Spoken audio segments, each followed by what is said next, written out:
Okay. First అసలు నీ career ఎలా స్టార్ట్ అయింది? ఎలా వచ్చావు ఇండస్ట్రీ సైడ్? నేను ఫస్ట్ నేను 2 ఇయర్స్ ఉన్నప్పుడు ఒక యాడ్ చేశాను. ఓకే. ఐపీఎల్ అంత యాడ్. చిన్నగున్నప్పుడు. ఓకే. అది ఫస్ట్ యాడ్. అది అక్కడి నుంచి స్టార్ట్ చేశాను. ఓకే. అక్కడి నుంచి ఆపర్చునిటీ స్టార్ట్ అయిపోయినాయి ఇంకా. సలార్‌కి ఎలా వచ్చింది ఆపర్చునిటీ? సలార్ ఝాన్సీ చేశాను.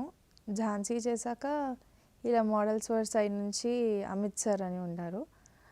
ఆయన స్టేటస్ పెడితే సలార్ వాళ్ళు చూసి మమ్మల్ని అప్రోచ్ అయ్యారు. ఓకే. సో, అలా అంటే ఆడిషన్ తీసుకున్నారా? ఆడిషన్స్ తీసుకున్నారు. డైరెక్ట్గా సెలెక్ట్ అయ్యాను. ఆడిషన్స్ తీసుకున్నాక చాలామంది ఇచ్చారు దానికి ఆడిషన్స్. స్పెషల్‌గా నీకేం అడిగారు ఆడిషన్‌లో? ఆడిషన్లో సేమ్ మూవీలో ఇచ్చిన డైలాగే నార్మల్గా చేసి చూపించమన్నారు. చేశాను. ఇలా సేమ్ ఏడుస్తూనే చెయ్యాలి అంటే ఆడిషన్ చేశాక ప్రశాంత్ నీల్ సార్ వచ్చారు. ప్రశాంత్ నీల్ సార్ ముందే చేశాను. చేశాక ఇంకా ఆడిషన్ చేశాక బయటకు వచ్చాక ఇంకా ఓకే చెప్పేశారు.